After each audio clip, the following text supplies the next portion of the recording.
Canada says the Global Trade Organization needs to be pragmatic and realistic. But what does that look like for the group with 164 members?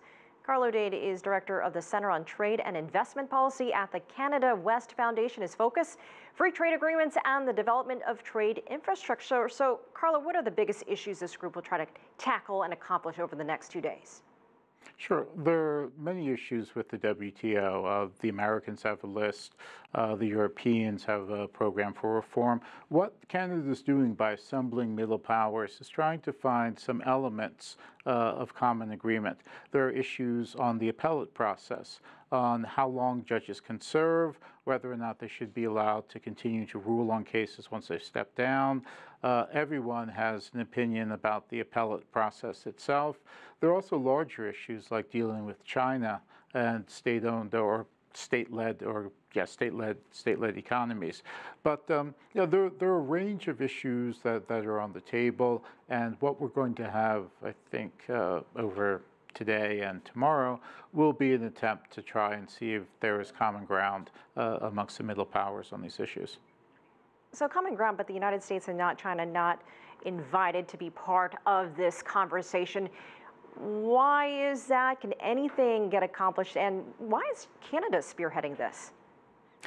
Well, on the last part, our trade minister, Jim Carr, a Westerner, quipped on TV yesterday that Canada's good at holding meetings. It's something that people look for us to do.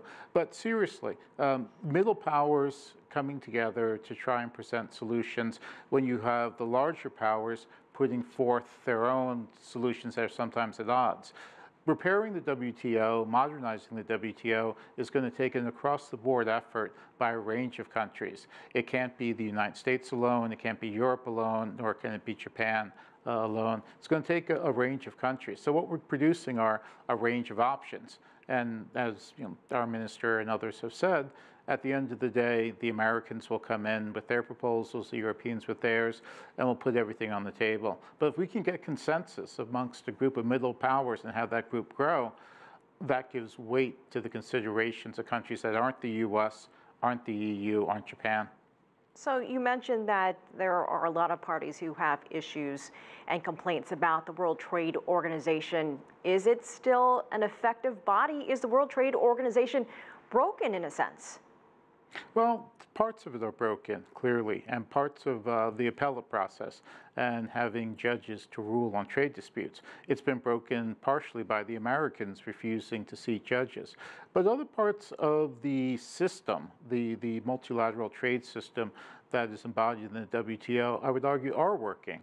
We have an agreement on government procurement, the government procurement agreement, where a group of countries within the WTO have decided that if the entire body can't move on this, they'll start moving on this. So I think just yesterday or last week, Australia joined the government procurement agreement. China has been applying for several years and has their 6th proposal in every time they get a bit closer. So there are bits and pieces of the WTO and the multilateral system that are working. The question is, can we save those and build on those? So this meeting in Canada is supposed to be a starting off point. Let's say this group does come to some consensus on a few issues, but really for a complete overhaul of the WTO, what kind of timeline are we looking at, and how long could that take before we see some real changes take place?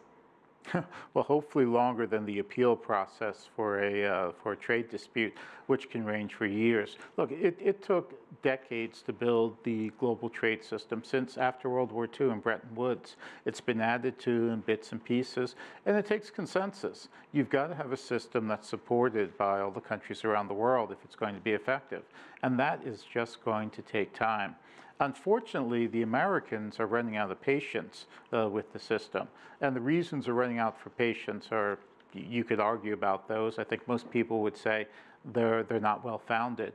But certainly there's a sense of urgency where there hasn't been before. So timeline, I would hate to hazard a guess because I would just be wrong, other than saying it's going to be long and drawn out. All right. Carlo Dade, always great to hear your take. Thanks for joining us.